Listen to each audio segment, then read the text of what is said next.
বিরতির পর আবারও স্বাগত।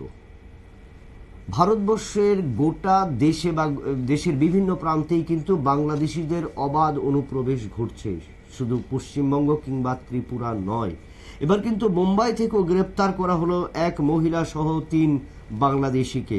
ওরা মুম্বাইয়ে এসে বেআইনি অনুপ্রবেশ চক্র চালাতো। তাদের বিরুদ্ধে অভিযোগ রয়েছে যে বাংলাদেশিদের নকল পরিচয়পত্র, আধার কার্ড তৈরি করত, সাহায্য করত এবং ওপার থেকে অর্থাৎ বাংলাদেশ থেকে ভারতে কিভাবে অনুপ্রবেশকারীরা প্রবেশ করতে পারে এবং সেই বিষয়ে কিন্তু তাদের কাজ চলতো বলে কিন্তু প্রাথমিক সূত্রে খবর এসছে। সেই বিষয়ে জানবো, আমাদের প্রতিনিধি রয়েছেন রাজীব দত্ত। রাজীববাবু, কি জানা যাচ্ছে যে একের পর এক দেশের বিভিন্ন প্রান্তিক দিকে কিন্তু অনুপ্রবেশকারীরা বাংলাদেশ থেকে ভারতে প্রবেশ করছে, কি তাদের লক্ষ্য এবং কেন তাদের এই প্রবেশ, কি মনে হচ্ছে? দেখো, প্রথমেই বলি যে বাংলাদেশি অনুপ্রবেশ কিন্তু ভারতবর্ষের মূলত কারণটা হচ্ছে তারা ওখানে কাজ পাচ্ছে না, তারা ভারতবর্ষে ঢুকে যায় এবং ভারতবর্ষের বিভিন্ন রাজ্যে গিয়ে তারা ওখানে কাজ করে। কারণ এটা আমরা দেখে আসছি এবং সেই বিষয়ে অবৈধভাবে তারা ভারতে ঢুকছে। এমনই একটি চক্র সন্ধান পেল যারা অবৈধভাবে যে বাংলাদেশিরা তারা বাংলাদেশিদের ঢুকতে সাহায্য করত। এবং এই মেঘালয় পুলিশ প্রথমে যে খবরটা পায়, মেঘালয় পুলিশ এবং মুম্বাই পুলিশের যৌথ তল্লাশিতে গতকাল ধরা পড়েছে এই মুম্বাই, দক্ষিণ মুম্বাইয়ের থেকে ধরা হয়েছে কোপার খায়রান বলে জায়গাটা। এখানে থেকে ধরা হয়েছে 3 জনকে। যে 3 জন হচ্ছে শেখ মোহাম্মদ মুজিব, নুসরত এ কাজী একজন মহিলা, আর একজন জামিম ইউনুস। তো এই 3 জনকে ধরা হয়েছে।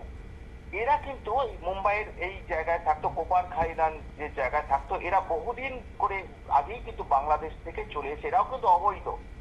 এরাও কিন্তু ওখানে যে খুব একটা দক্ষিণ মুম্বাইয়ের খুব প্রত্যন্ত একদম অনেকটা রুরাল বেল্টের এরিয়া, সেখানে ওরা আশ্রয় নিয়েছিল। তাদের গতকাল গ্রেপ্তার করা হয়েছে। মেঘালয় পুলিশ তাদের মুম্বাই পুলিশের সহযোগিতা নিয়ে গ্রেপ্তার করেছে। এবার এই তারা যে ওখানে রয়েছে খবরটা এলো কি করে, যেটা প্রথম আছে যে 14ই ফেব্রুয়ারি কিছু মেঘালয় সীমান্ত দিয়ে কিছু বাংলাদেশি তারা মেঘালয়ে ঢুকে আসাম গৌহাটি পর্যন্ত চলে আসে। তারা শিলং থেকে তারা গৌহাটি আসে।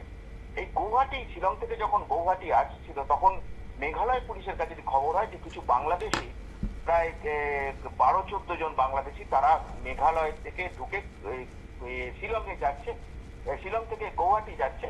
গৌহাটিতে যে ওখান থেকে ট্রেন ধরে তারা যাবে দিল্লি থেকে যাবে মুম্বাই, এমন একটা তারা খবর পাওয়ার পর সেই দলটাকে ধরার জন্য তারা গৌহাটি স্টেশনে পৌঁছে যায় এবং সেখানে গিয়ে এই বাংলাদেশিদের এই দলটাকে ধরে ফেলে মেঘালয় পুলিশ, অসম পুলিশের সহযোগিতায়।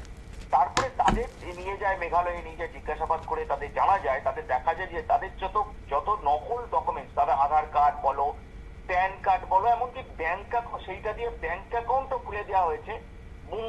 আহমেদাবাদের একটা ব্যাংকের অ্যাকাউন্ট খুলে দেওয়া হয়েছে, প্রাইভেট ব্যাংকে তাদের অ্যাকাউন্ট খুলে দেওয়া হয়েছে। অর্থাৎ এ থেকেই সন্দেহ হয় যে তারা আধার কার্ড কোথা থেকে পেলো, আর তারা প্যান কার্ড কি করে পেলো, তারা ভোটার কার্ড কি করে পেলো।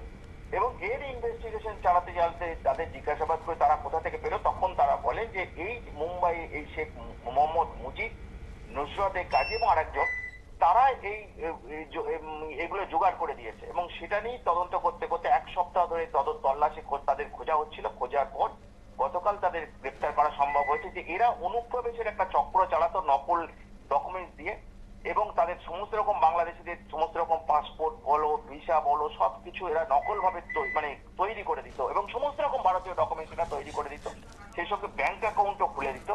এবং এইভাবে এরা 24 জন, এখনো পর্যন্ত দেখা যাচ্ছে যে 24 জনের মতো বাংলাদেশিকে ঢুকিয়েছে, যেগুলো।